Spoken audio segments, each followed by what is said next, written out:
What people think of cheating with work colleagues. It's for very immature and impulsive people. They don't have the guts or the skills to tell their significant others that they're not into them anymore and are wasting their time. The true burn is to the people that were doing the right thing and being faithful.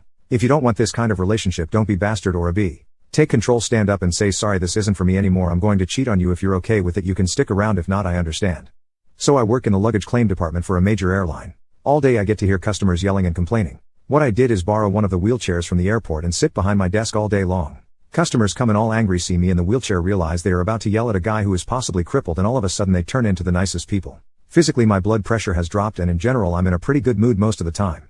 So there are a number of stories on Reddit about this in r/pro revenge, and there's two big issues with it. First is that the consequences for getting found out are much higher and will often include your job and or career, and will also often involve an investigation that might uncover anything else you were up to. Also, anyone you screw over in favor of your side piece or otherwise now has reason to uncover the affair and anything else you're doing. Also, anyone who finds out now potentially is a threat or has leverage on you, so you now might have motivation to screw them over. So the whole thing is a cycle that builds into a big fire that burns everyone who gets close. Which is why most businesses don't tolerate it, and colleagues who would help you hide a body will turn on you sometimes if you do it and it blows up in your face. As someone who's had to handle the workplace fallout from idiot coworkers cheating together, it makes my blood boil. One was cheating, the other wasn't. Honestly, bad enough to blow up your own life and cheat on your spouse, but you also have to go ahead and shit all over your workplace? The amount of coworkers, myself included, that were on the verge of quitting because of the drama and micromanaging from overcompensating on their end to try and stay employed. A married manager at an old job was having an affair with one of the leads there. He had just had a kid with his wife, then knocked up the woman he was having the affair with. Last I heard, he'd been transferred to a different store and was getting divorced. Even going out with coworkers is risky, as it's an HR nightmare of / when things go south. TL, DR, bad idea, don't dip your pen in company ink. Sounds like a great way to lose just about everything you have in your life. Even if it's the most mind-blowing sex you'd ever had, it's not worth losing your family, fucking up your kids' lives, probably losing your job, house, many personal relationships, and more than likely totally fucking up your finances for quite some time. Only worth it if you hate your job and whoever you're in a relationship with. Same as I feel about cheating in general. It's a shitty thing to do. There was this unspoken culture of cheating among the administrators at my old job. They knew I disapproved, and hinted that I should be more accepting, and also that I might be let in on the fun if I just played their games. Needless to say, I got passed up for promotions until I finally retired. I've been on all sides of the cheating spectrum. I did the cheating. I was the one used to do the cheating. I was cheated on. None of them ended well. Just don't do it. If you want to hook up with someone, either get your partner's permission, or end the relationship. If you don't, you're going to be in for a world of hurt. It's despicable. When I worked at a grocery store deli, my manager, married with 5 kids, would fuck my coworkers in the goddamn meat locker. Little did he know, there were cameras in the meat locker. They collected all the footage and fired him. Then he had to go home and tell his wife why he lost his cushy corporate grocery store job. LMFAO, his stupid ass. What do you think about physician-assisted dying?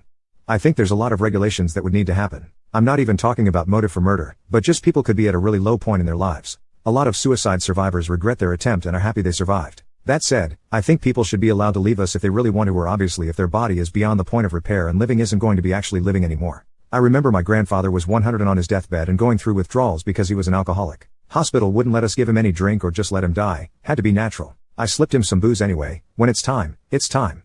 Should be legal and free for all patients with terminal illnesses or who are incurable and have the most severe pain and disability. They have no hope of ever living a happy life. It's legal here in Canada and there are safeguards, so it's only given to those who need it, not on request, and the process is long. There are problems with it like the tricky issues around consent and mental illness. That's a very long and complex debate to be had though. It's also been brought up that simply being disabled and or homeless and being more or less forced into it by economics is fucked up, which it is. This could be solved with better housing and basic income for everyone. This is big. We alleviate our pets and animals' suffering because it is the humane thing to do, yet we cannot to those we love or ourselves. I believe it comes down to financial gain for those left behind, not sure, or a Hippocratic oath doctors take to do no harm. I have lost a few family members to long-term illness and drugs help them. I myself suffer from allergies to nearly all meds and have several life-altering illnesses which cause it to be difficult at times, to say the least. I have spoken about this to my doctor. I am not young nor am I old, but I do face a rough end at some point and would rather not go through that shit. Lol. I am in no rush, but when it gets to that time I would much rather it be painless and quick, not a prolonged suffering just because some law says it has to be so. Yet I have no legal avenue as a perfectly sane human to ask a doctor to end my suffering. Where does humanity take precedence over monetary gain?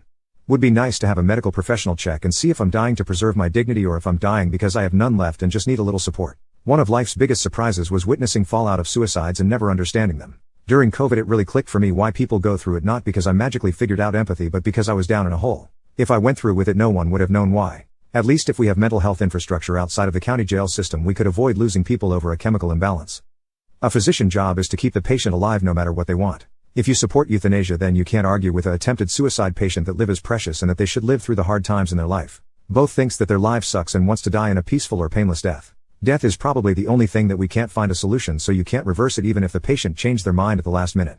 And since we can't read minds, we can't know fully that the patient is okay with death and will have no regrets when inevitable path is crossed and he wants it reversed. So no.